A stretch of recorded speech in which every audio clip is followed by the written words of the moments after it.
Sir, we welcome you, and we are very excited to hear the concepts of gates from you. Let me take the privilege of introducing the guest to the participants. Dr. K. Sagar is a professor in the Department of Computer Science Engineering in CBIT.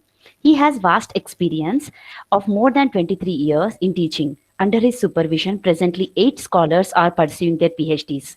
Besides research and academic excellence, Dr. K. Sagar has been in the roles of head of MCA department and assistant controller of examination in CBIT. His research areas are soft computing, deep learning, and advanced operating systems. We are pleased to have you here, sir. Please grace the occasion with your talk.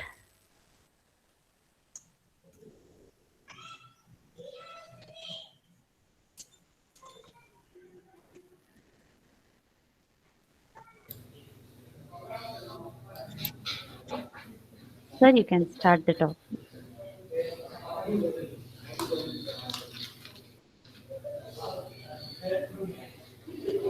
Uh, Suresh, sir, please take care of the disturbance, sir. I will, ma'am.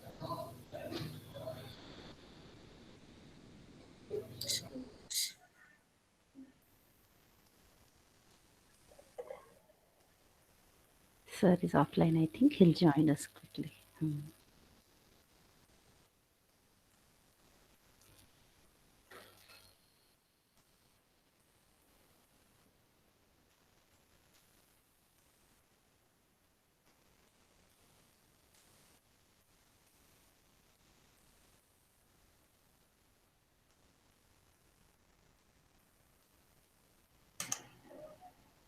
Yeah. Yes, sir has joined.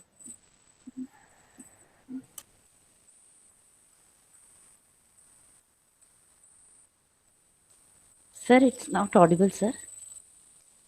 Sagar, sir, we are not able to hear you. Info. Madam, audible లేదా?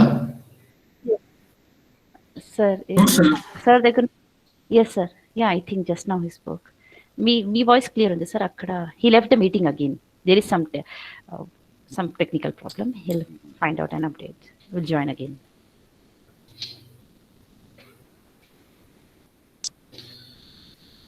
Yes, Yes, sir. sir. Sajay. Introduction అయిపోయిందా sir అది? Yes, sir. Sir is on mute. Sir, you're on mute, sir. Okay, I will call him. Sagar, sir.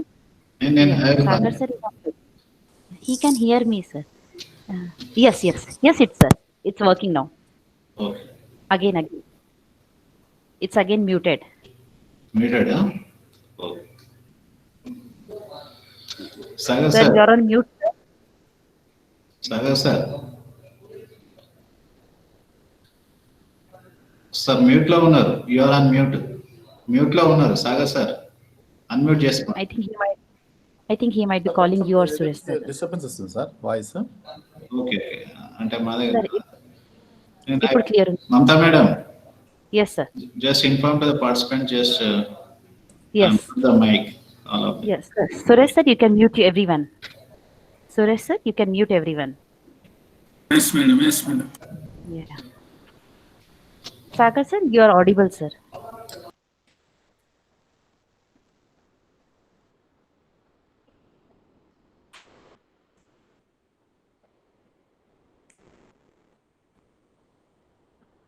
No, I am audible, madam. Yes, sir, it's clear.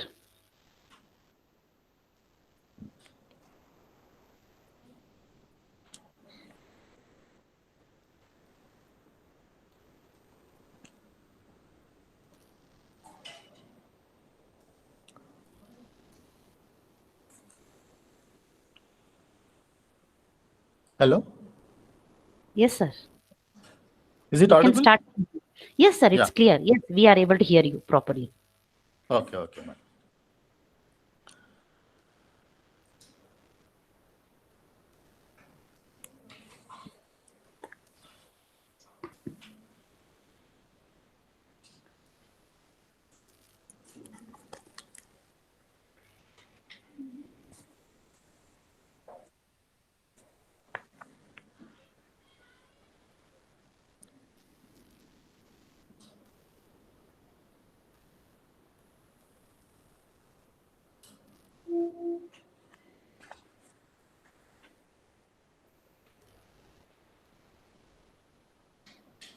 Can everybody see this screen? Yes, sir. Yeah.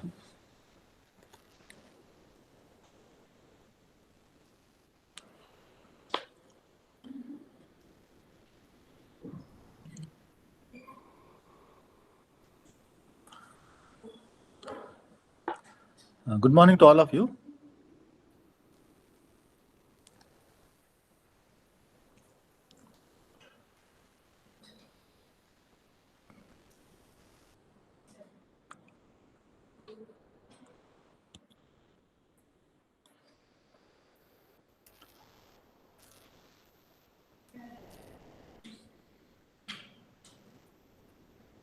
Yeah.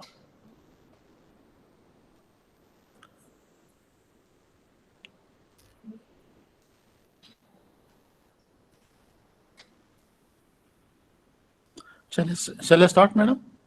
Yes, sir. Okay. Yes. Good morning to everyone. Due to some technical disturbances, I could not hear the introduction of mine to the participants. Let me introduce first myself. First, that I am Dr. K. Sagar, professor in Computer Science Engineering Department, CPIT. For the last 20 years, I have been working in this institute. My research areas includes the soft computing, uh, the deep learning, and then the advanced operating systems. For the last 20 years, I have been teaching one of these subjects, which is the digital logic design, and also the subjects like neural networks, artificial intelligence, and deep learning. Today's my topic is about the introduction to quantum gates.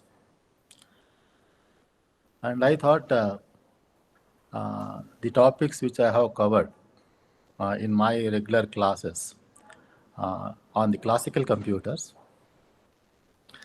which uses similar things. When I move the platform from classical computers to quantum computers. Therefore, some of the experiences, including my research work and my PhD work, also I will share, uh, especially how the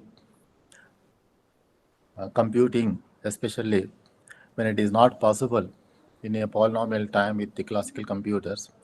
What are the various alternative techniques which will be used in the computer science, especially some of the soft computing techniques, which uses some artificial intelligence techniques such as neural networks or some fuzzy logic or some evolutionary algorithms like genetic algorithms, some ant colony optimization algorithms, then some particle swarm optimization algorithms, which would all helps us to solve the problems which cannot be solved in a polynomial time, which are generally complex in the nature. Therefore, how to address such problems? For that, I think this is one of the upcoming topic in the computer science, and especially it's a multidisciplinary topic, which is the quantum computing. Now, in this quantum computing's topic, I will be dealing only with the quantum gates part. Today, I am going to discuss about different quantum gates and using these quantum gates, how the quantum circuit can be constructed. Those are the main issues which I am going to address in this session.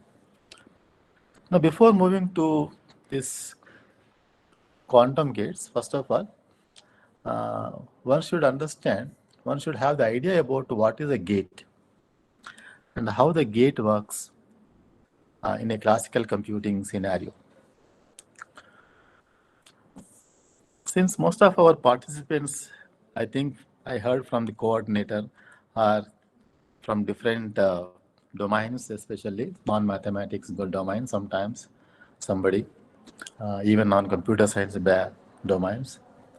But this particular topic, which is a multidisciplinary topic, which uses both mathematicians, computer scientists, and physicians, that is uh, the physics academics. Now, all put together, we can understand and we can make use of these quantum computing advantages. Now, in a conventional computer, first of all, I will just try to narrate how the logic gate is important in a traditional computer system. Uh, the gate is basically a building block of a digital circuit. If you look at the computer system, where at the abstract level, if you look at, it has divided into three important components like the input, output, and central processing unit. Now, in this central processing unit, again, there will be three more important units. One is control unit, memory unit, and then the arithmetic and logic unit. Now, how these units are constructed? What are these units are basically? These units are nothing but various digital circuits. And these digital circuits are made with some components. And those components what we call as the logic gates. Now each logic gate performs some operation. There will be different operations. Fundamental logic operations are and or not. As everyone knows, and or not are the basic fundamental logic operations. Now, using these basic fundamental logic operations, we can construct any logic circuit. And this logic circuit, again, is of two types. One is combinational, other one is the sequential. Therefore, depending upon the unit that the computer has, I said, in arithmetic and logic unit, there will be various arithmetic circuits and logic circuits. Arithmetic circuits are responsible for arithmetic operations like additions, subtractions, multiplications, and divisions. Under additions, again, there will be different circuits which will allow us and help us to perform the various arithmetic calculations like addition, that is simple addition, 2 bits addition, or 3-bit addition, or multi-bit additions. Similarly for subtractions and multiplications and divisions. For each part of this, for each of these basic units of computations, we require a circuit. Therefore, these circuits are of two categories. One is combinational in nature, other one is sequential in nature. All circuits which are used in ALU, arithmetic logic unit of your computer, which is a major computing unit of your computer system, are generally in combinational in nature. Combinational means for whatever the inputs which I am applying for different combinations, I will be getting the output. Okay. And there will be exactly one output for every input combination which I apply to my circuit. And the output depends only on the particular instance of the values of the inputs applied to my circuit. The other kind of circuits are sequential, where the output not only depends on the input, the output also depends on the previous outputs. That is, the present inputs and previous outputs. Both will be deciding to produce the output of a sequential. That is, the circuit is having some kind of a memory nature. That memory capability, especially used in the memory unit of the computer as well as control unit of the computer for decision making, also where we use these sequential circuits. Therefore, the digital circuits are very important. Therefore, as I as I break my computer system into different components, and every component inside you will find a digital circuit. How this circuit is constructed or formed? With the help of the arrangement of logic gates in a specific fashion.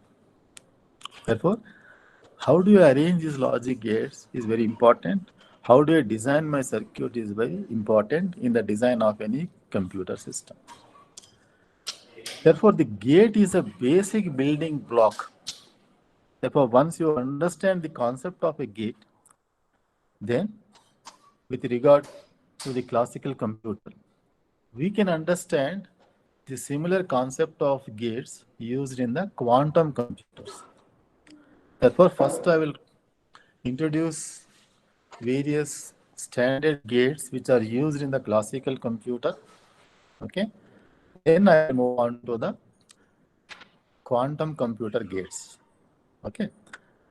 The classical computer gates uses bits, binary digits. Bit stands for binary digit. Whereas a quantum computer uses gates called as qubits, which are called as quantum bits. Therefore, as I said, the gate is a basic building block of any digital circuit. If you look inside the gate, again at the lowest level, it will have the various transistors connected in a specific arrangement and produces some desired output. Okay. There will be different types of logic gates, and each logic gate is going to perform some operation, and this operation depends upon the number of inputs and the number of outputs. Therefore, the function of each gate can be represented by a table. That table is called as a truth table, and its behavior is represented by using a Boolean expression. And the truth table is nothing but the set of all the possible inputs. Okay. Generally, in a digital system, for n inputs, you will find 2 power n combinations. For example, 2 bits, because bit has the values either 0 or 1. Therefore, the 2 bit combinations are 0, 0, 0, 1, 1, 0, and 1, 1. That is 4 combinations. Similarly, for 3 bits, you will find 8 combinations. 4 bits, you will find 16 combinations. That is, in general, n bits will have 2 power n combinations. For each combination of these bits applied to the inputs, and based on the expression of the Boolean function, the output will be determined. And based on the Boolean expression, the gates are constructed. Therefore, I'm just showing an example of how the logic circuit can be look like. Now here I'm using 2 types of gate symbols. One is called as AND symbol. The other is called as an OR symbol. Okay. Therefore, the first AND gate takes the input A and B, produces the output D. Next AND gate takes the input A and C and produces the output E. And again, these D and E are given to OR gate to produce my output X. Therefore, what is the expression for my output X, which is nothing but AB plus AC. This is what my expression of the output X. This is what is known as the Boolean expression. Therefore, for the given inputs A, B, C, there will be 8 combinations. For each of these combinations, you will get the output X. Okay, that how that X is obtained? By having this expression A into B plus A into C.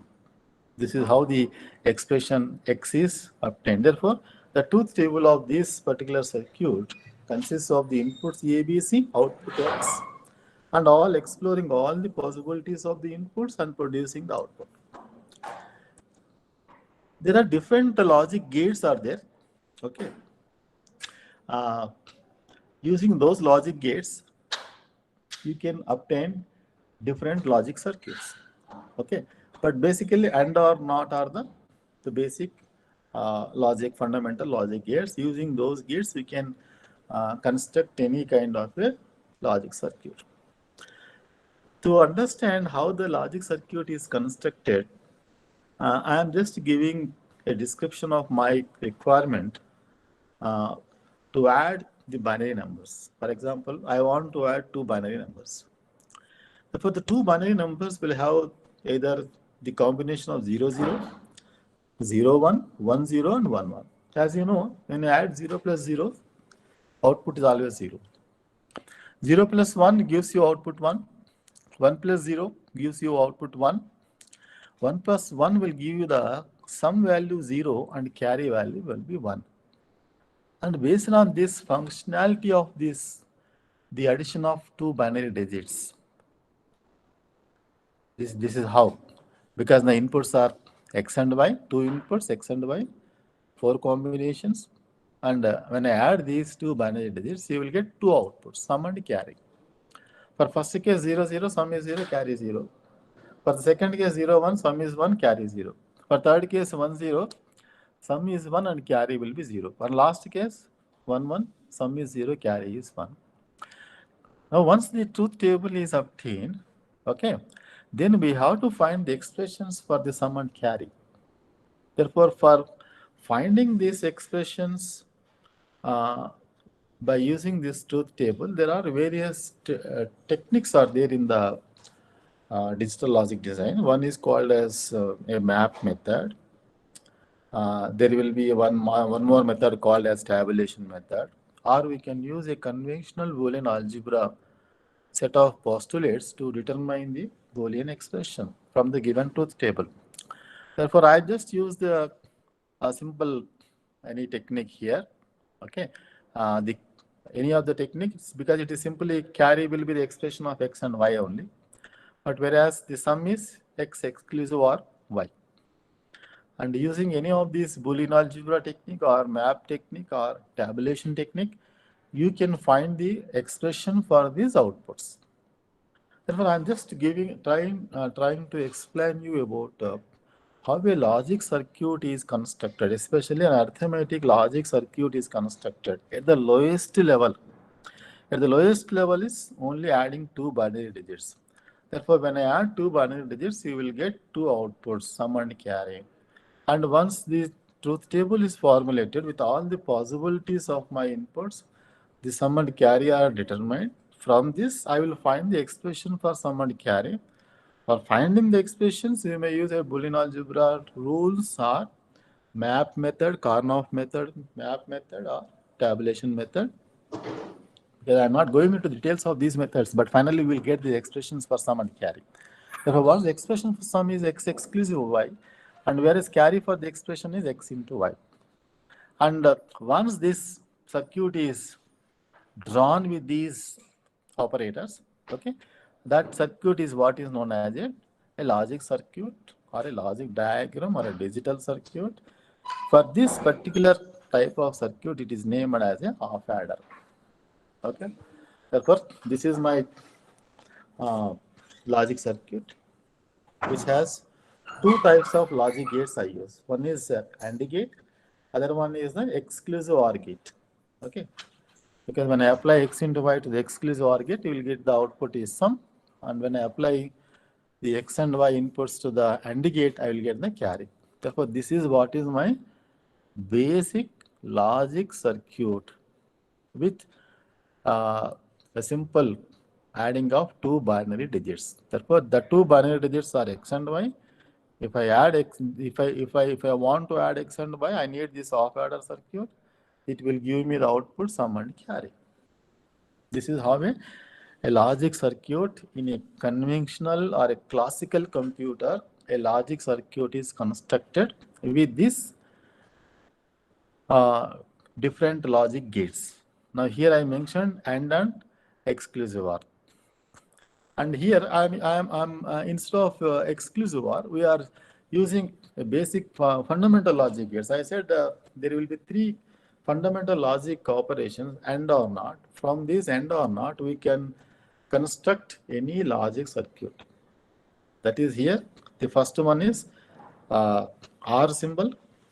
Okay, that is XR. That is X into Y are applied to OR gate. Then X and Y is applied to AND gate. Then you have a NOT gate here. And then the outputs of this OR and NOT gate are given to AND gate to produce the sum. What is the sum? Is nothing but sum is nothing but X Y bar plus X bar Y. Similarly, what is the carry is simply X into Y. Therefore, this is a simple X into Y. And this particular expression here, X into Y whole bar into X plus Y will result into the sum expression, which is the exclusive OR of X or Y. Therefore, these are the basic logic circuits. Now, this is a fundamental logic circuit of adder. Using this, I think the concept of adders are designed. Then using these of adders, if I want to add two numbers, for example, I want to add 12 and let us say 14. What is the binary value of 12 is 1100. What is the binary value of 14 is 1110. Therefore, I have represented equivalent binary values of these two numbers, two decimal numbers, 12 and 14. And then I use the various logic circuits. Here I use half adders. Okay, first 0 and 0 is added. We start with the least significant bit, that is the rightmost bit, and then start adding the digits. Then it will produce the carry. Then go to the next stage. Again, in the next stage, again we use another half adder.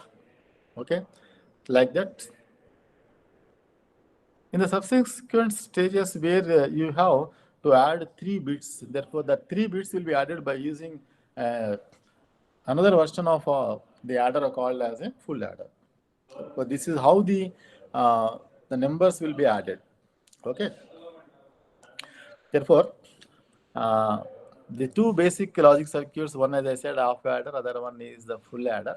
Now using these half adders and full adders in combination, you can get the circuit for adding two numbers. Okay. Therefore, for adding the three bits, I am just showing this example. Okay. Now using these half adders, now I am getting the full adder. This is the circuit which is constructed after applying two half adders. That is, I have used two half adders as a components here to produce my full adder. Because full adder is basically it is a 3-input combination circuit. Therefore, it is going to add these 3 bits. Full adder is going to add 3 bits. Therefore, in order to add these 3 bits, I need to have 2 half adders, 1 OR gate. Okay. Therefore, if you look at this expression, the sum expression for a full adder is X exclusive Y exclusive C. The sum expression of half adder always does the exclusive OR. Okay, for the 2 bits. Therefore, the first half adder on the inputs XY, it produces the sum X exclusive Y. Again, in the second half adder, again with the third input, if you get again the sum part, I will get the exclusive of all the 3 inputs. Similarly, we use in this particular arrangement, if you know the equations, you will understand how exactly the circuit is constructed. But here finally, the carry of the first half adder and the carry of the second half adder is given to OR gate, and that OR gate produces the final carry of the full adder. This is how a full adder circuit is constructed. Therefore, in these circuits, either the half adder or a full adder, the circuits are drawn, are realized, are designed using the basic building blocks who are called as the gates. Therefore, how these gates are used, okay, for that I am showing all these examples. Therefore, this is another, the complete full circuit of the full adder. Now, if you look at the full adder complete circuit here, I am using half adder as a component. Therefore, two half adders as I'm using two half adder, two half adders I am using as a components plus one OR gate. This is my OR gate, and which is producing my final circuit output into sum and carry. If you look inside each of the half adders, again these half adders are using the basic building fundamental logic gates. One is AND gate, OR gate, and NOT gate. Okay, using this AND gate, OR gate, and NOT gate, we can construct any logic circuit.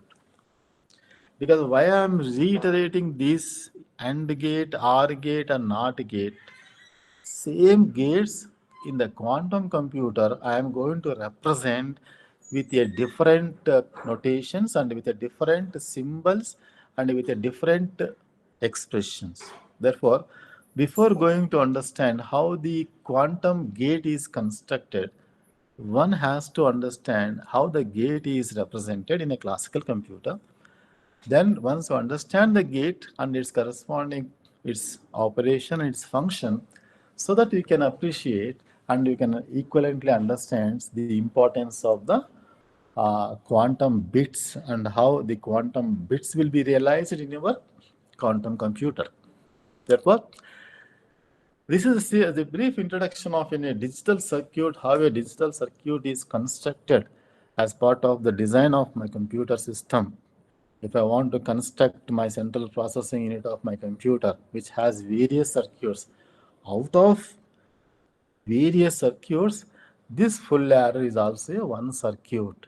This full adder is also one circuit which is there inside my central processing unit of my computer, which is the main computing circuit. Any computations will be done by using this unit. Now, if you look at this, this is the main computer CPUs, that central processing unit or your motherboard, where you will find different circuits here. See here, because different ICs are there, different integrated circuits. Integrated circuit stands for ICs with various components and their connecting diagrams. And it's very whatever the circuit I just discussed, the of full adder, that will be there somewhere in this inside of these ICs. There are different ICs are there. Now, such a complex set of the connected arrangement of all these components of integrated circuits, which forms your main motherboard of your computer system, which is responsible for the functioning of your computer, especially the part of the central processing unit of your computer, how it is going to work. Okay, this is how a classical computer and its corresponding hardware part. If you look at the inside the hardware of your classical computer, it will have all these circuits. Therefore, how the circuit is constructed with the help of the various logic gates. Therefore, just to give this idea, I have just explained the gate and then various types of gates and then this circuit board. Okay, now I'll come to the quantum computer.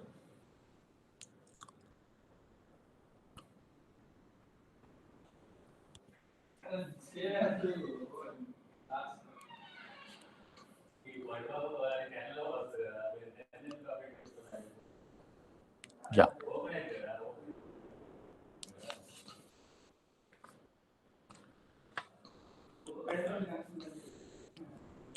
Yeah, if you look at before defining a quantum computer, as I said, we will be using the various digital circuits for performing various computations. And using these various computations, a large, very large scale circuit board is designed and then it will be used for performing various calculation. And I just show once again this diagram. These ICs, various ICs are there here on this. various types of ICs. For example, here H1164 China made, and then the PMC circuit. Okay, so Broadcom and ICs. Each of these ICs will in turn have various transistors. Okay, and nowadays the entire processing is done by a single IC chip. That IC chip will have certain numbers here. As we progress from 1970s to till date, that is 2000s, for example, here, uh, there is a one important processor that is called as a IC that is responsible for performing all the processing tasks. That is a CPU task, which is called as a processor chip. And initially, the processor chip was first processor chip was developed in 1970 with only 1000 transistors inside. And after that, this is called as a 4-bit computer. Then the 8008 and 8080 and 8086, that is 8080, 8086 computers are made, which are called as the personal computers with extended technologies. Earlier, we used to call PC, PCXT, PCATs, and PC is using basic 8080 or 8086 processors. These numbers are 8080, 8086, 80286, 80386, 80486, Pentium 1, 2, 3, 4, which are all the various processor identifiers. How the processor chip is identified with these names. As the technology is growing up, now you can incorporate more number of transistors in a IC.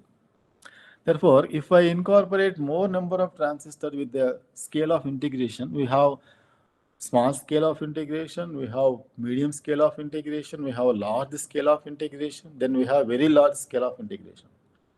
Now, this Moore's law is basically tells about how the ICs are developed and by generations, okay, exactly doubling.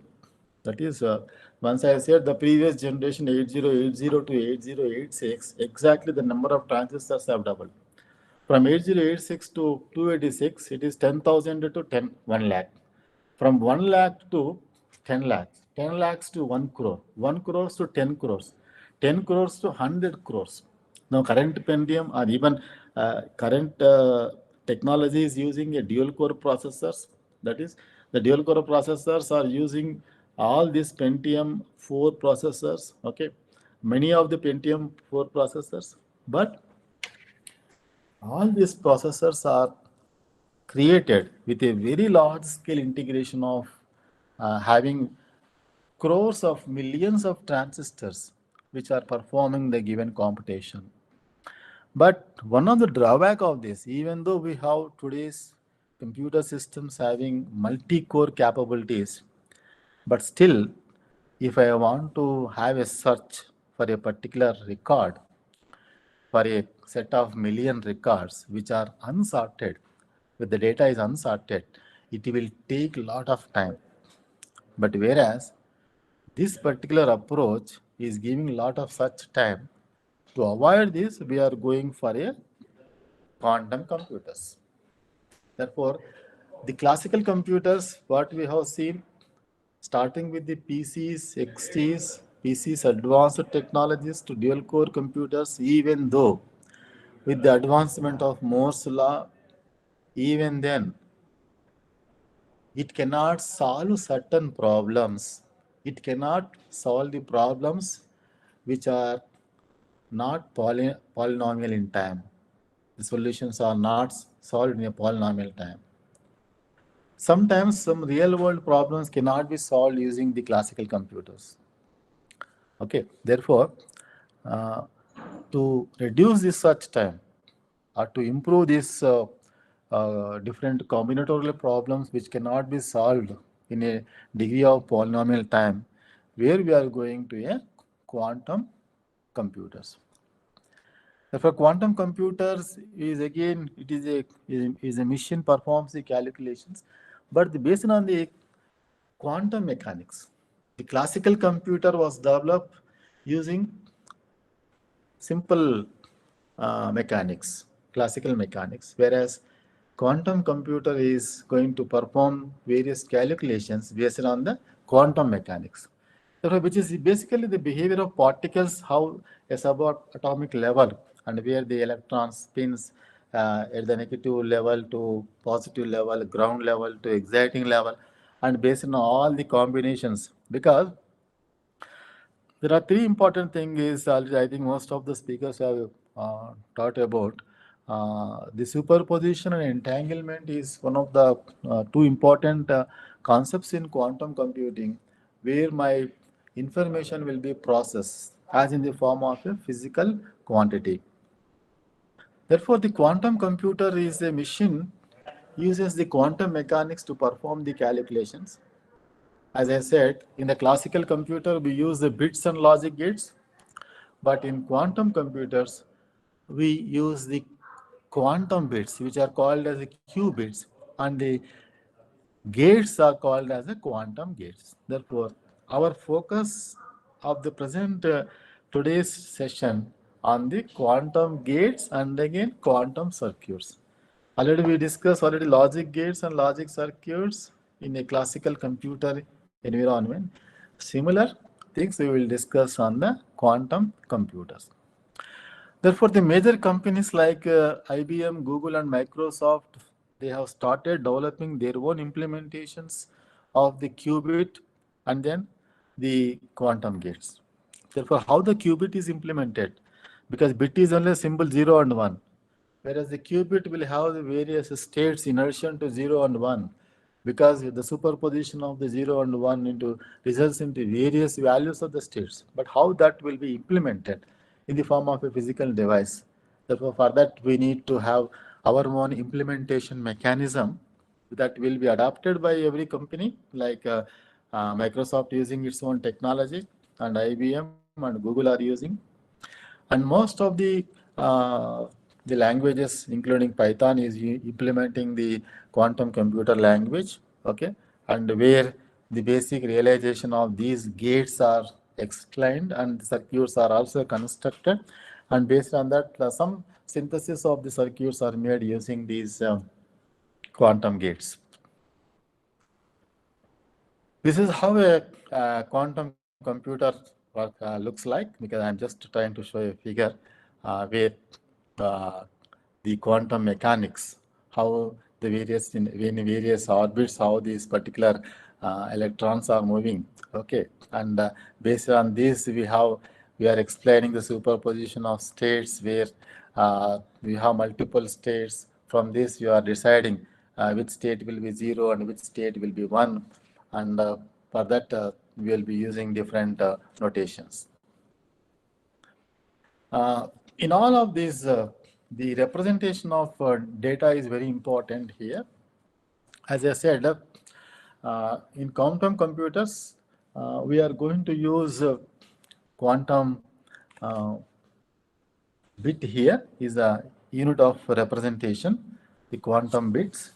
I'll just briefly explain about the quantum bit. It is a basic unit of information processing of your quantum computer.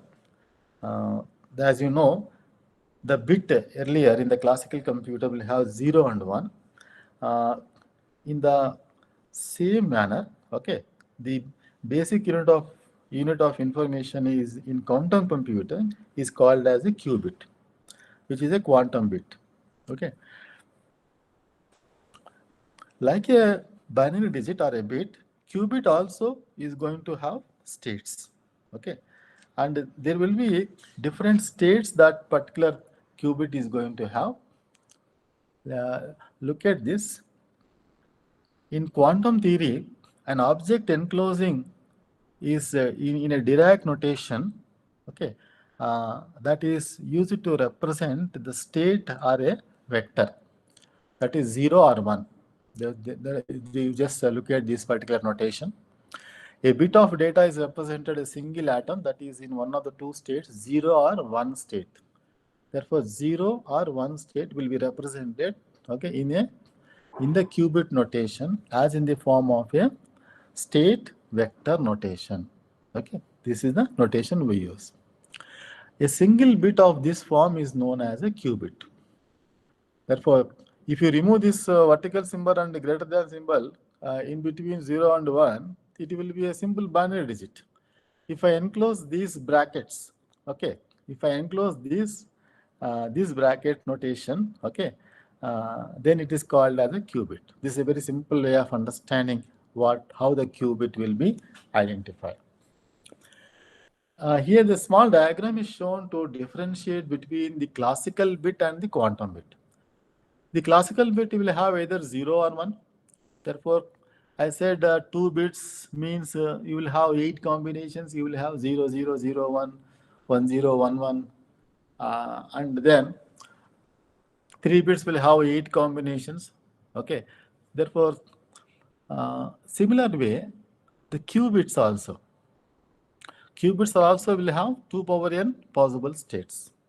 Number of the depends upon the number of the qubits.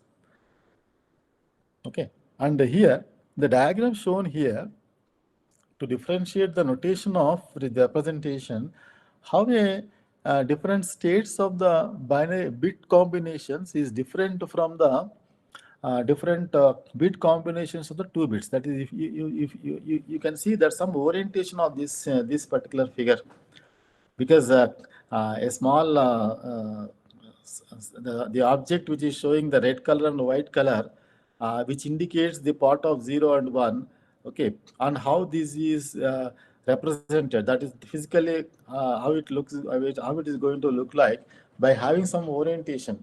Okay, every state is going to have some orientation. Therefore, you will have 2 power n possible permutations of the states, and where one can view that particular state by having this the physical appearance of the quantum bit.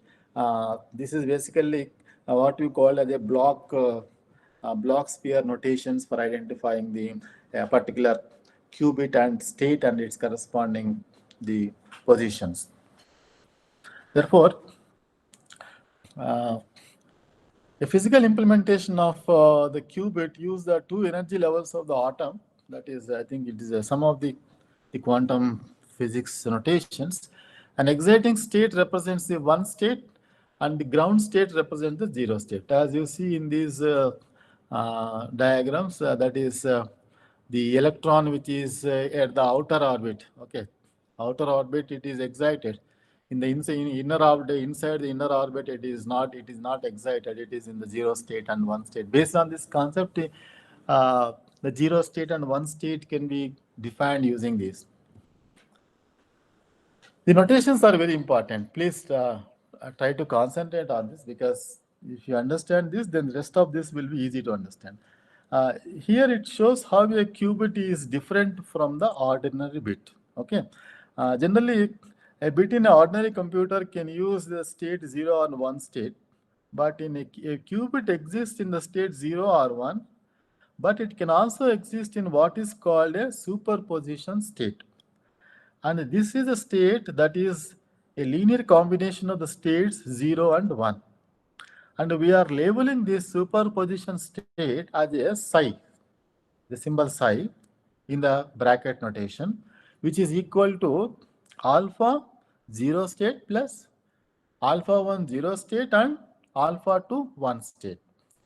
And where your alpha and 1 and alpha 2 are the complex numbers, and these complex numbers, okay, and the modulus of alpha 1 square plus alpha 2 square equal to 1. Therefore, a qubit in a superposition is in the both states of 1 and 0 at the same time. Therefore, the different states that particular qubit is having, either one is a 0 state, other one is in the 1 state. Therefore, now the superposition of these states, 0 and 1 state, is decided by this alpha 1 and alpha 2. Okay, this is very important. we need to understand alpha, that is alpha 1 square, tells us the probability of finding the psi in a state 0, that is the superposition in state 0, and alpha 2 square, that is the modulus alpha 2 square, tells us the probability of finding the psi in a state 1. And that's the reason why the modulus of alpha 1 square plus alpha 2 square is 1. Therefore, alpha 1 is basically, it is the magnitude, okay? Or you can say it is the alpha 1 square is a probability that particular 0, that is the qubit is in 0 state, and alpha 2 indicates the probability that the qubit is in the 1 state. Okay, this is the basic principle, and always you can have multiple states. You can have infinite number of values of alpha 1 and alpha 2. That is, I can have 0.99 plus 0.01.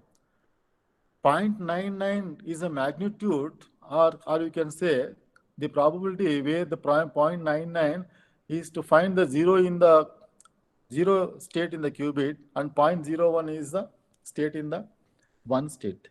And these numbers will be changing, depends upon the cubic notation. It can go to millions of states. It can go millions of combinations. I say 0.01, 0.001, 0.0001. Like that, you can go to n significant digits of representing these states of this precision. Therefore, this is very important to understand how a superposition state is defined with the probability alpha 1 and then alpha 2. Okay, this will shows exactly how the qubit is going to be identified. Therefore, once this qubit is identified, then we'll go for the quantum gates. As I said, the quantum gates and then the logic gates are having similarities. Both of them are having almost similar purposes. Logic gates are the basic building blocks used in the classical computers, whereas quantum gates are as the basic building blocks used in the quantum computer. In the context to understand how the qubit is represented with the quantum mechanics is, okay, using the quantum mechanics, how the superposition is done, how the entanglement is done. And based on these concepts of this qubit is represented, and then the qubit is manipulated, and this qubit is manipulated by the use of these gates called as the quantum gates.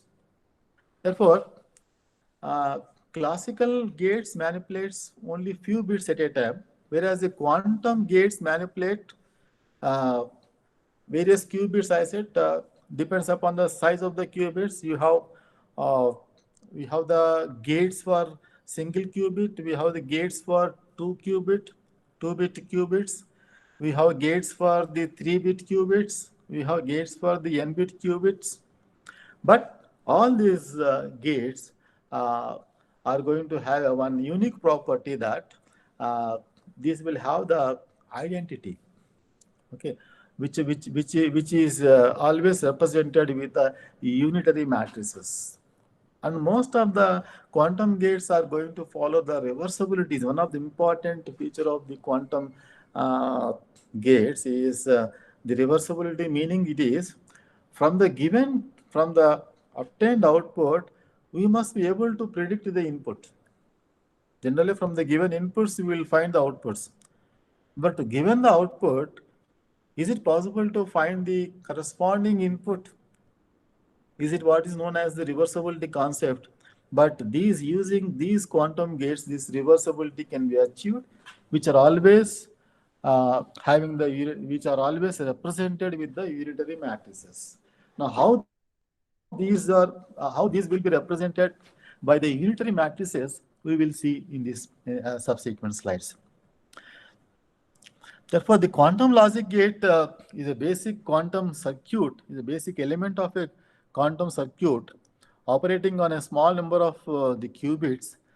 They are the building blocks of the quantum circuit, like your classical logic gates used in the conventional digital computers. Unlike many classical logic gates, quantum logic gates are reversible, I said just now. And quantum logic gates are represented by unitary matrices, and which is acting on the n qubits represented by 2 to the power of n unitary matrices. Okay, and always a quantum gate is a unitary matrix, and which will understand how the reversibility is also implemented using these gates.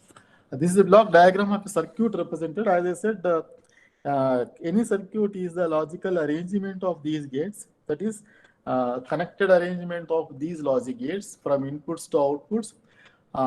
Then the output of one logic gate is connected to the input of other logic gates, and then these combinations will yield in getting the final output. For that, the block diagram of the quantum gate is given in this. Then we will understand the various quantum gates. Okay, we'll start with a single bit quantum gate, and then move on to the 2-bit quantum gate, and then some of the 3-bit quantum gates. Okay, these are the very important, the basic building blocks for the quantum gates. That is the first one, what you call it as a X gate. Okay, X gate is simply, it is called as a NOT gate. Okay, it is called as a NOT gate. Therefore, the NOT gate is in the conventional computer, NOT gate is equivalently represented as a X gate.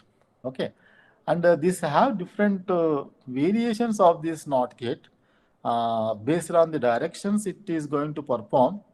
For that, we have 3 versions of this NOT gate equivalently in quantum gates. That is, NOT gate is a conventional gate in the logic circuits. Equivalently, this NOT gate will be implemented in the quantum computers as in the form of a quantum gate. One is called as a poly X gate. Then we have the poly Y gate, poly Z gate. Poly X gate is simply inverts your input, that is 0 to 1 and 1 to 0.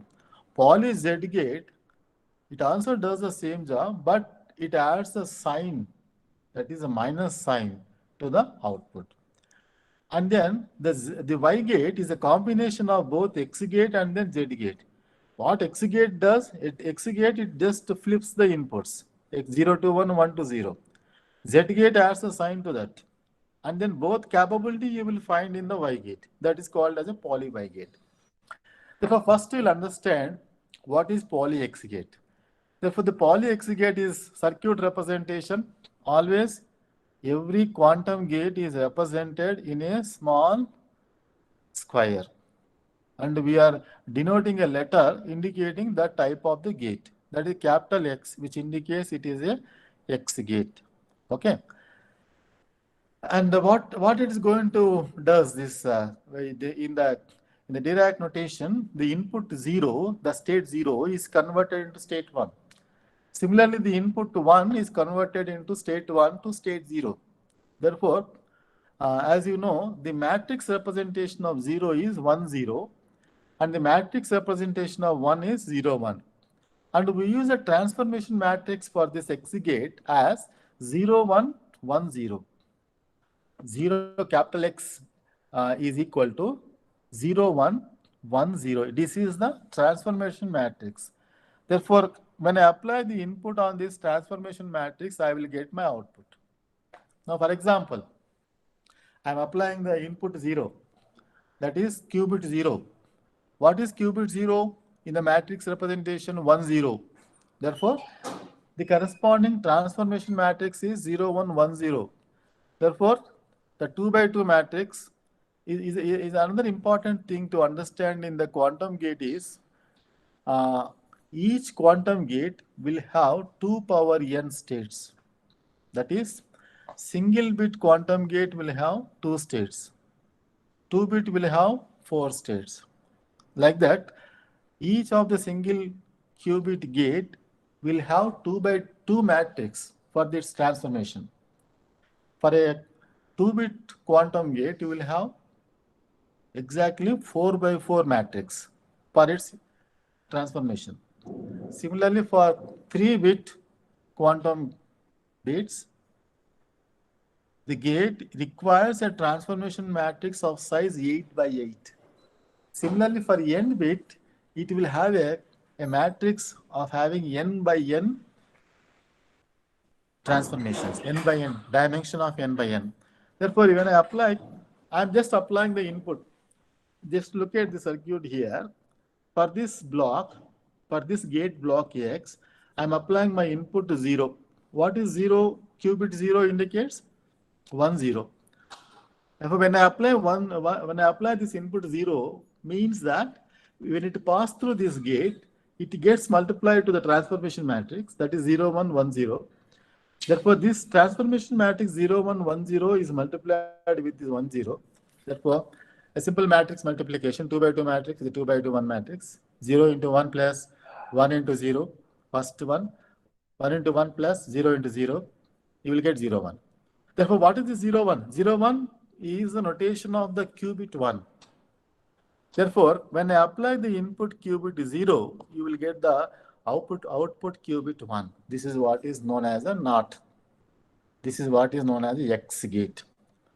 Similarly, if I apply the input qubit 1, I will get the output qubit 0. Now, here we are proving that how this input 1 is transformed to output 0, we are proving by means of multiplying this qubit representation and multiplying with its corresponding transformation matrix. The transformation matrix for the X gate is 0, 1, 1, 0. Each gate, every gate in the every cubic quantum gate will have its own transformation matrix. And remember, this transformation matrix are the unitary matrix. Therefore, if you multiply this matrix, its transpose, it is going to give a unitary identity. Therefore, here, the same transformation matrix 0, 1, 1, 0, when it is multiplied with the bit 1 is represented with 0, 1. Therefore, when I multiply this, again, I will get the output 1, 0. Therefore, a matrix representation of 1, 0, it is equivalent of the qubit 0. Therefore, when I apply the input 0, I will get the qubit 1. When I apply the input qubit 1, I will get the output 0. This is what is the function of the basic NOT gate in the quantum computers by using the X gate. Okay, because this particular NOT will have 3 different variations for that based on its phase and its directions. For that, we have Y gate and Z gate. Okay, we will see that this is what is the notation of its superposition, alpha 0, beta 1. What is alpha 0? Alpha into qubit 0, beta into qubit 1. Okay, after applying to the X gate, X psi. What is the psi? The input of this. After applying this gate, X psi becomes alpha 1. What is alpha 1 means? Alpha 0 becoming alpha 1 means 0 becoming 1. Qubit 0 is changing to 1. Qubit 1 is changing to 0. That is what is output of this gate is alpha state 1 plus beta state 0. Therefore, alpha and beta will give you the probability of that particular qubit is in that particular state. And I said that this transformation matrix is a unitary matrix. If you just multiply this x 0, 1 and 1, 0, 0, 1, 1, 0, okay, what you will get? Same thing is the identity matrix. Therefore, this is the every quantum gate is the unitary matrix. Therefore, this property x into x is equal to capital Li is going to hold for all the quantum gates. This is shown consolidated. Whatever we discussed, the gate symbol is this, matrix is this, and the block sphere showing the state transition of all these values, and then the NOT is the reversible gate. The poly X gate is a reversibility. It shows the reversibility as is the property of the transformation, and it's multiplied with the conjugate, you will get that identity matrix. Example is shown. The next important gate in the quantum computers is Hadamard gate. Okay, this is very important. Hadamard gate shows the superposition. The superposition is one of the important concept used in the quantum computers.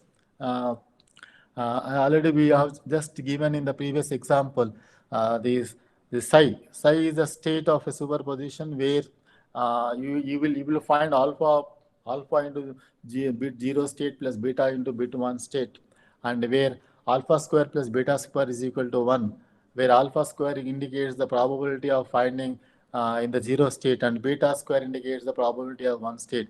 Always the addition of this is always 1. And alpha gives the magnitude of that particular value. Therefore, in order to represent this Hadamard gate, we are using this symbol here. Capital H indicates the Hadamard symbol. And the corresponding unitary matrix is this 1 by root 2, 1 by root 2, 1, 1, 1 minus 1. Because you will surprise why I am using 1 by root 2, because this is something like when I square it, this is a magnitude. When I square it, 1 by 2, you will get it. Therefore, 1 by 2 plus 1 by 2. Therefore, exactly it will have a equal probability of finding either the state 0 or the state 1. Therefore, the qubit 0 will have the 50% probability and qubit 1 also have the 50% probability.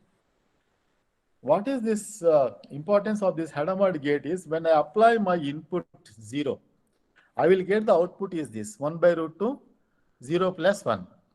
When I apply my input 1, it gives the output as 1 by root 2, 0 minus 1. Therefore, what is this meaning here is when I apply the qubit 0, I will get a superposition. Output is 1 by root 2, 0 plus 1. When I apply the input 1, I will get another superposition 1 by root 2, 0 minus 1. Therefore, what is this 1 by root 2? See, 1 by root 2, 0 minus 1, 1 by root 2, 0 plus 1. That is h of 0, h of 1. Therefore, what is alpha? Alpha 1 or alpha naught, you can say, whether 1 by root 2. Alpha naught square is 1 by 2. Alpha 1 square is 1 by 2. Therefore, when I add these two, alpha naught square plus alpha 1, modulus of alpha naught square plus alpha 1 square, which is going to give a value 1. That is what is the probability. Both of these will give the 1. Therefore, applying this Hadamard gate for my input. Now, see here. H of 1 by root 2, 0 plus 1 by root 2, 1. Therefore, I will get, I'm just simplifying this to this equation.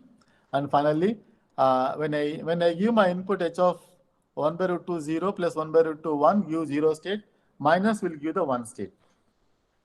It is going to work in both directions. If I give the 0 input, I will get that superposition state. If I give the 1 input, I will get this superposition state, 1 by root 2, 0 minus 1 by root 2, 1.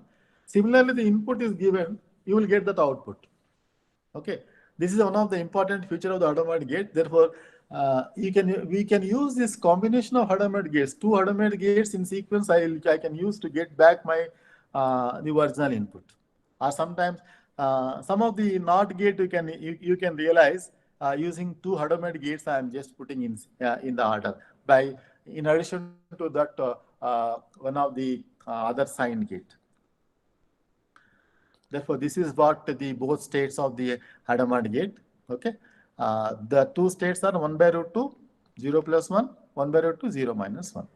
Okay, always you try to understand 0 reference to plus, 1 reference to minus. Therefore, this is the gate symbol, capital H, input output matrix. The transformation matrix is 1 by root 2 into 1, 1, 1 minus 1. Therefore, if you look at this example here on the bottom, this is also reversible gate. Therefore, what the reversibility means? If I apply this, if I multiply this transformation matrix, I will get the identity. And the qubit 0 is 1, 0 and qubit 1 is 0, 1. And if I apply this 0 input, what happens? Let us see. Transformation matrix is 1 by root 2, 1, 1, 1 minus 1. When I apply my input 0, that is 1, 0. When I multiply with the 1, 0, the column matrix with the transformation matrix, what I will get? 1 by root 2, 1, 1. Therefore, 1 by root 2, 1, 1, which is nothing but 1 by root 2, 0 plus 1. Okay, this is nothing but the output of the 0. Similarly, if I put the input 1, I will get the output as 1 by root 2, 0 minus 1. This is the function of the Hadamard gate. And the Y gate. Okay, Y gate. This is the Y gate. If I give the input here, the transformation matrix is 0 minus I 0, and this is also reversible gate. As I said, the Y gate is a combination of its X and Z gates. Z gate is going to negate the X gate. Okay, minus sign will be there. And the same thing you will achieve here with the Y gate. Okay, that is 0 is transformed to 1 and 1 is transformed to minus I0. Okay, 0 is transformed to I1, 1 is transformed to minus I. That's the function of the Y gate. This is example. The Z is a simple, I said it is only minus sign.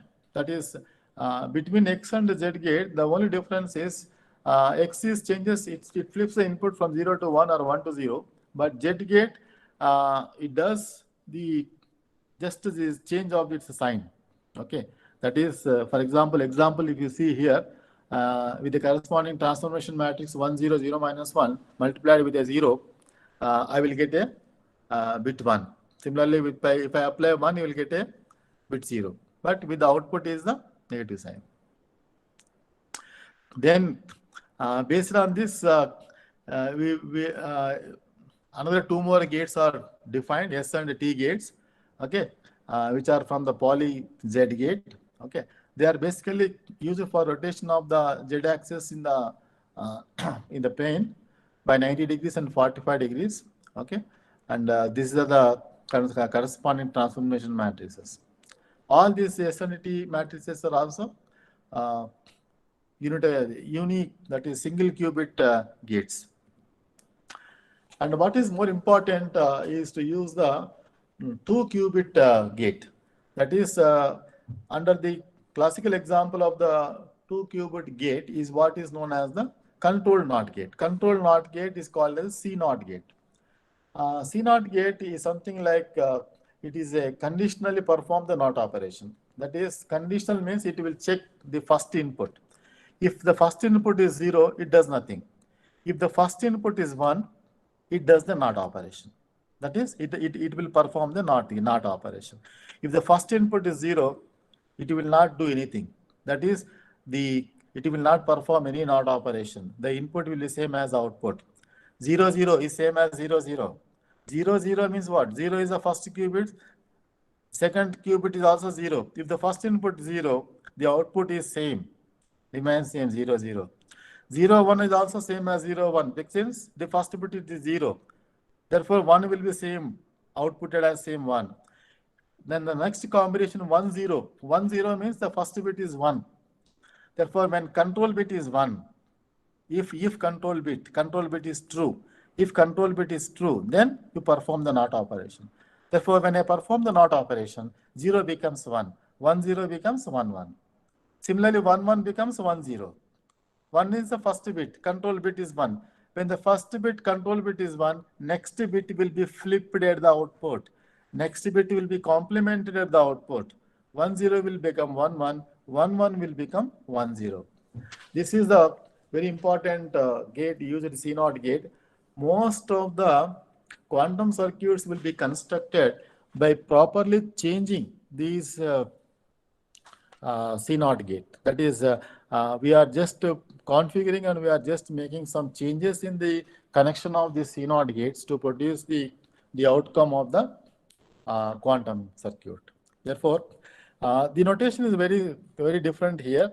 We are using one line at the first side. That is second line in the middle. We are putting the NOT gate. That is, the first one is a control bit. If X, then it will check it. If X is true, then only it will perform the NOT gate. And if you see that because the quantum circuit is represented like this with the 2 inputs and 2 outputs we are getting here, because this particular line in the first side, whatever the X is applied, you will get the same X here. But in the second here is the final output of this gate. Therefore, whatever the Y, X will be same as X only. If you observe in the output, X will be same as X only. Only Y is changing. Therefore, Y is changing with what expression? X exclusive Y. Therefore, if you look at this y is nothing but x exclusive y. What is the meaning of x exclusive y? 0, 0 means 0. 1, 1 means 0. Only with the 0, 1 or 1, 0, x exclusive y is 1. Therefore, for 0, 1 or 1, 0, the second bit y is 1. Therefore, how this output will be expressed in the form of expression? Output x will be same as input x. Output y will be equal to the x exclusive or with y.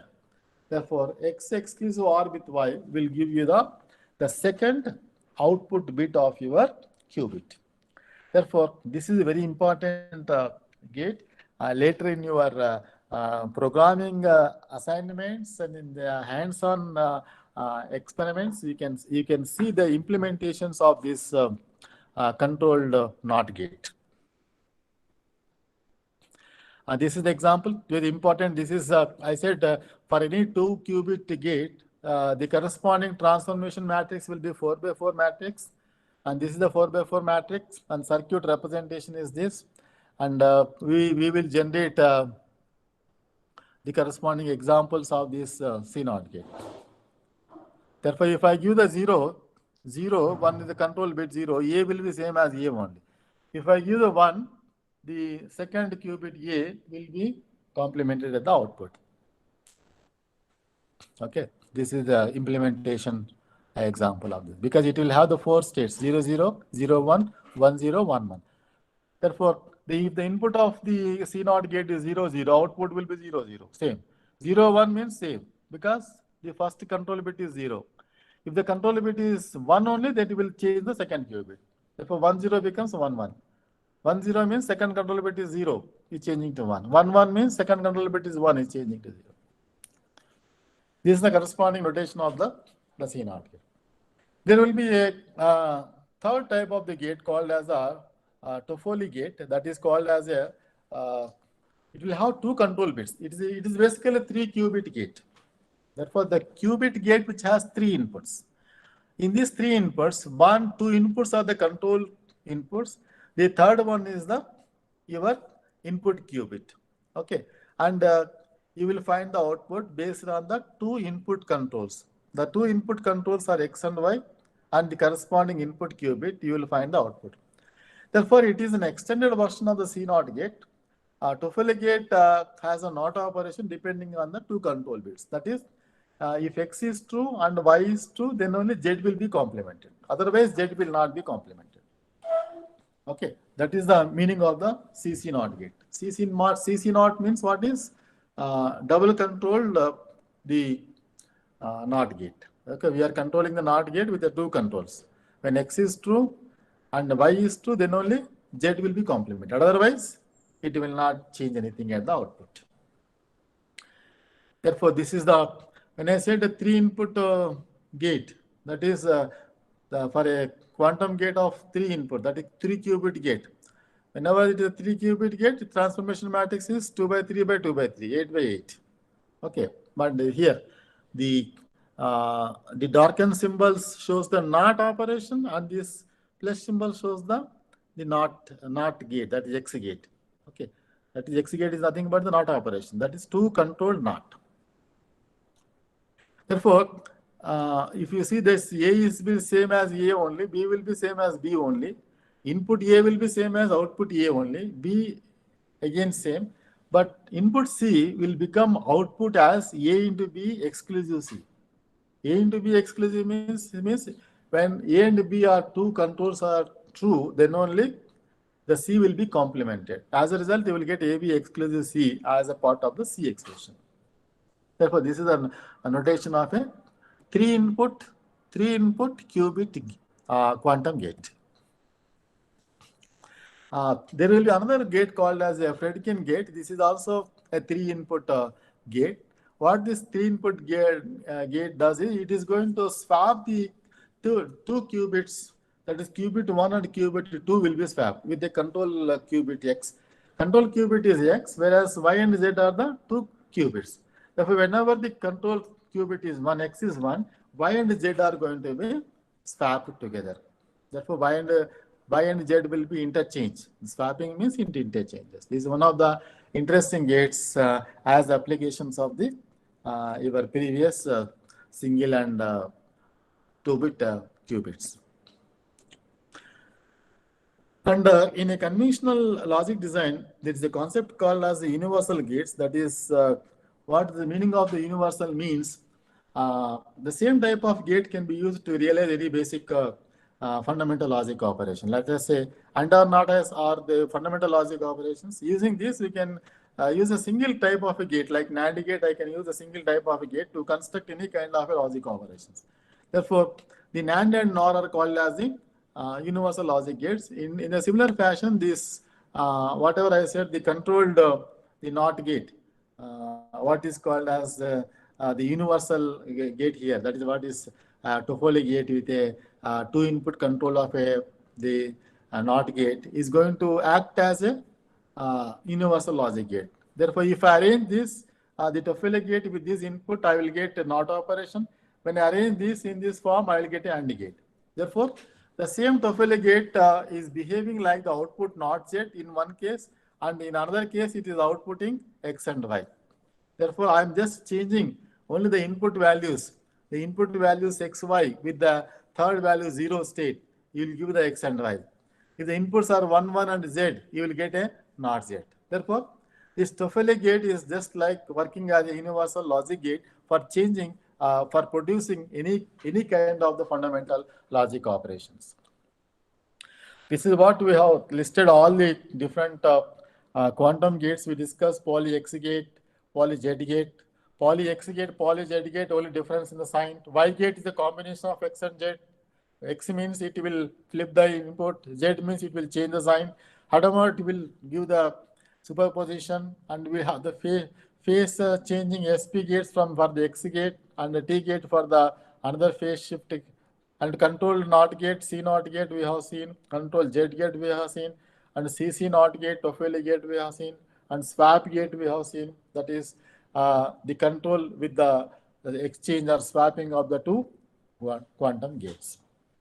So these are the summary of all the various quantum gates we discussed. Therefore, when I arrange these quantum gates in a specific arrangement from the input to output by connecting the output of one quantum gate to the input of other quantum gate, sometimes we may connect the same input to multiple quantum gates in between from the starting first layer to last layer. Then it results into a set of a circuit called as the quantum circuit. Therefore, you can see the quantum circuit here.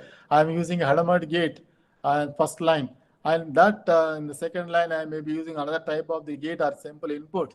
Then in the last row I am using the X gate. Then I will be connecting, because when I am taking these gates at the different parallel lines and connecting that output of that particular gate connected to the other gates inputs or outputs results into a combination and giving the final outcome of this. Okay, this particular complete description of a quantum circuit, which is going to model the quantum algorithm based on the model of this quantum circuit. I just discuss the various gates in general. That is important NOT gate, Hadamard gate, swap gate, C NOT gate, and the Toffoli gate.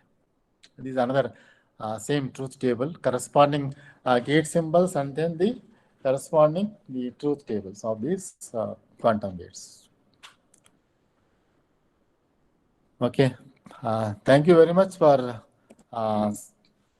spending my time, I think, with you people. I'm very glad to meet all the different multidisciplinary faculty from mathematics and physics, and then some of the other domains in chemistry also. I got this opportunity to interact with you all. And I hope in this particular session, I just given the introduction to the gates which are used in the quantum computer, quantum gates, and I just compared with the classical logic gates with the quantum gates and realized some of the important quantum gates. And using these quantum gates, how the quantum circuit is realized, I think I have just given some effort from my side to give the understanding of these quantum gates. If you have any questions, please share. I request all the participants. If you have any queries, please either you can post the question directly or you can put in chat box. You pose the question directly, madam. Yes. People, I request all the participants to pose the question directly to the sir. Sir, there are few things in the chat box, sir. Uh, how can I decide if I really need a quantum computer? If all the problem can be solved by using a classic computer, how to decide it? I need a quantum computer to do this problem.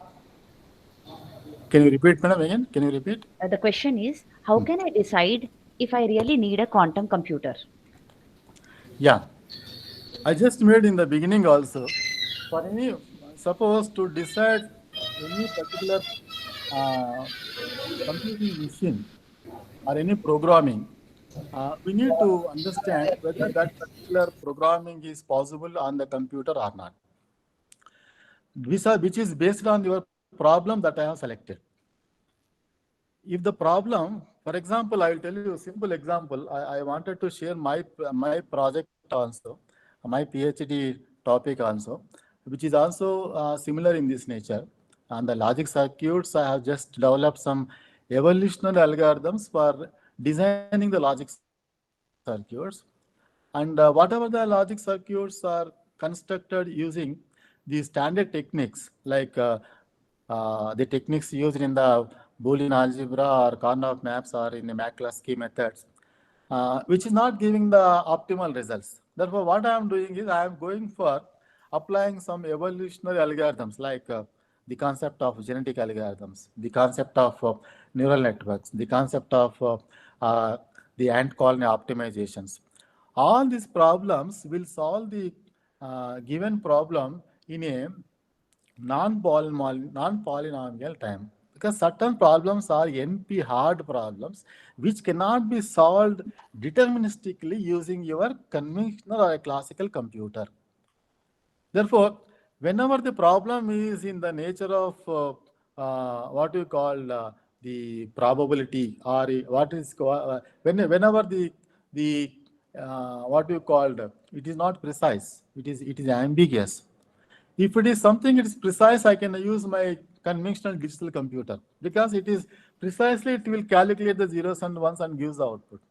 Whenever some kind of uncertainty is there, for all solving such uncertainty problems, or for solving all types of the problems which cannot be solved in a polynomial time, where I can go for this quantum computing. I said in one of the many of the videos of the quantum computing lectures given, I found that, for example, if I want to find a particular name from the list of Congress names in the across the world, using a conventional computer, if the data is unsorted, it will take 100 years. The same thing you can get the result in the quantum computing with only half minute. Sir, we I can have also one more share one more question. example of today's major development in the computer science towards leading to computation, that is artificial intelligence implemented with various machine learning algorithms and deep learning algorithms. You are making a human always to behave like a machine. Always, always a machine is behaving like a human, performing all types of cognitive tasks. Now, by using my mobile, I'm able to recognize what I am, my face recognition, my voice recognition, my movement, everything. Now, see, for example, my voice, for example, I'm giving my input here, some English input. Suppose if I go to a France where the French will be there. Now, I need a one converter simply translate the English to French, or to recognize any kind of the pictures, or to recognize any kind of sentences. For this, you need to have a very complex algorithms.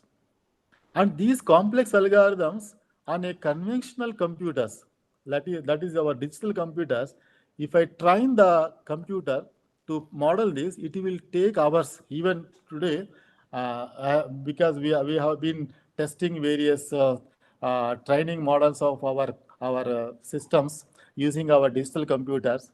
Sometimes if I want to train 1,000 images for classification, it is taking nearly 1 day time. Today, if I submit my computer with a very powerful multi-core processor technology, I'm getting output tomorrow. Still, lot of training time it is taking the digital computers at present. I think by adding some GPUs, extra GPUs, what I am adding, even in our current day research for the existing digital computers, I am adding so many GPUs, graphical processing units, depending on the applications, to speed up my calculations. Therefore, to improve the training time. Therefore, in order to train 1,000 images per a machine, it is taking earlier 15 hours. Now it is changed to 2 hours by adding some GPUs. Now, believe it or not, by the advent of these quantum computers, you can get the results within minutes. Therefore, any type of complex problems or any type of the problems which cannot be solved on the digital computers where the uncertainty lies, for that quantum computers are useful. I hope I answered your question. Next. Yeah. Sir, we have one more question. Can you suggest any simulator if we want to design and test our own quantum circuits? There is always a IBM developed quantum computer is there, madam. It is already available on the cloud. You can directly simulate whatever all the gates and circuits that you realized here. You can directly connect it to that IBM computer, and you can simulate all your results. Because it is very easy, because it's a very costly kind of a device which you cannot have it present in India in even many locations. Better to connect through cloud that IVA machine, and you whatever the design that you like to test it on your machine, you just simulate it on virtually by just connecting to that cloud. Therefore, IBM is already providing that facility. You can happily simulate all your working models. But even the Python Jupyter is also having these features. They are providing some library in the Python. Using those libraries, you can simulate all the gates, whatever the gates I said, the X gate, Y gate, Z gate, the basic single qubit gates, and then Hadamard gates, and then the 2-input control NOT gates, and 3-input Toffoli gate with the universal gate capabilities. All these gates corresponding libraries are available in the Python, and please kindly download that Jupyter version of the Python, the corresponding the toolkit available for the quantum lab. And you can it is a free of cost. It's open software. It is free of cost. You can download that. I think in coming sessions, I think in our department, some of our research scholars are already going to provide you that facility for simulating these kind of gates and circuits. Sir, we have one more question. Are quantum Please. computers the best for any machine learning applications? That's what I said. No, whatever the image classification is a machine learning application. I'll just further I will just go ahead with it, because a lot of research in computer science at present is going on machine learning and deep learning. Even I am the expert in deep learning. I have been handling various projects in deep learning. When my research students, I think 5 students out of 10 students are doing work on these deep learning applications, especially image and then the speech applications, where it is taking maximum time. And that's what I said. You need to have a very powerful computing machines with the addition of GPU capabilities. Even then, we are not trying to reduce the training time. Now, in place of that, if I go for a quantum computer, then my training time will be reduced further. Therefore, for all the machine learning applications and deep learning applications, now, machine learning applications are very simple. Machine learning applications doesn't require the much computational time, whereas deep learning applications requires the computing time, because any deep neural network will have 100 layers, 150 layers of the neurons from the input to output. Therefore, you just imagine if Microsoft developed the ResNet, which is one of the deep neural network now at present use, it is having only 3% error. 3% error means, madam, if I show you 1000 images, 1000 images, out of 1000 images, it will only detect only 3 errors. 997 images it will detect correctly, which is not even possible for a machine. Even if I put that 1000 images before a professor, he cannot correct directly identifies and use that kind of accuracy.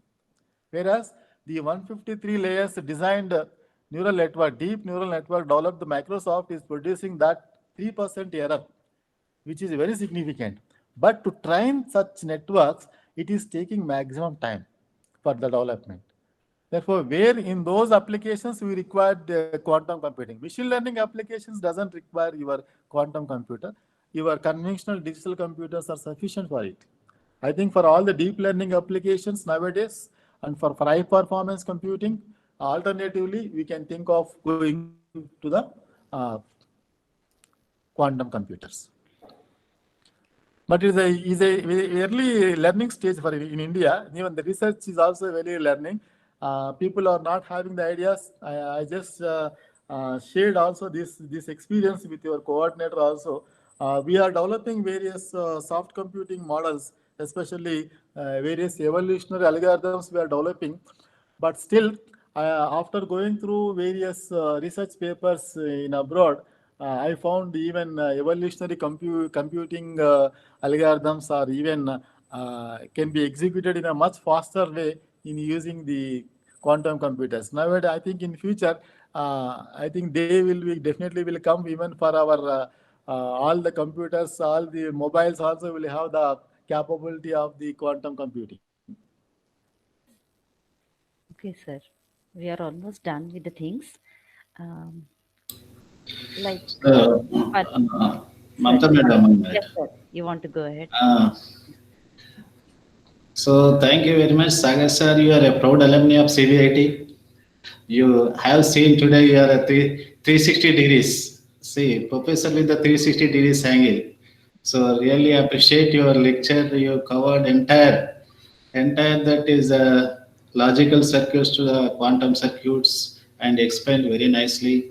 I think participants will enjoy your lecture, and also you got a lot of inputs further scope of this subject. So later in the next two classes, you can see that what's are told today. You can see that all that step by step it will come ADMOD gates, poly XYZ gates, and you can see in the algorithms part. So thank you, Sagar sir, once again. Mamta madam, give your vote of thanks. Yes, sir. Before giving vote of thanks by madam, I would like to first thank for our coordinator, sir. I think actually I'm really I think embarrassed to listen from sir that I am a sir, and actually I am not a sir. I think 25 years back I was a student of this CBIT. I have completed my degree BTech here only in ECE from 91. At that time, Raj Reddy sir our teacher. Sir was there in our physics lab. Now I think Sir has now changed from physics to mathematics and mathematics to computer science. I think these three multidisciplinary domains will exactly suits to this quantum computing. I think he's a man representing the quantum computing from the CBIT. I really happy to see Sir having these multidisciplinary approaches, and Sir is guiding ECE students. And it happens even my daughter is in ECE. Sir also I think taught to her. I think even Sir taught to me and my daughter as well. I think that's the reason why I am feeling little bit embarrassed to listen from him as a sir, calling Sagar sir. I am not a sir, sir. You are student only. Thank you very much, sir, for giving your opportunity, wonderful opportunity to meet your participants and sharing some of the experiences which I gained from the last few years in my research and again from my teaching. Thank you, sir. So thank you once again. Mamta madam, give vote Yes, of thanks. yes, sir. I'm going ahead. Thank you, Sagar sir. It was really a very informative and learnable session. On behalf of all the CBIT and the participants, I extend a very big thank you for you. Before that, I would like to conclude with few things. Sir, we have learned the concepts of half adder, how to add the binary numbers, and you have taught and explained us the concept of how the search time is the reason for quantum computing, and different multiple aspects of the gates and the different types of gates you have explained us. Really, it was like eye opener for all of us, and we have gained lot of knowledge out of this session. Hope to hear you again. And at the end, on behalf of the CMATS department and CBIT and on behalf of all the participants, I extend a very big thank you to you, sir. Hope to see you again and listen to you. Thank you, one and all. All the participants, it's a request. We'll see tomorrow again on day 4 morning session as usual according to schedule. Yeah, ask feedback Yes. and attendance, Please, madam. please Ask. fill the feedback forms and attendance sheets. Those are very mandatory. It will close by 7 o'clock. Pardon, sir? 7 o'clock.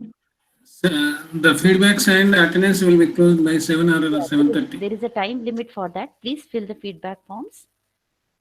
By 7 o'clock, everything will be closed. It will not be accessible after that time. Thank you, one and all.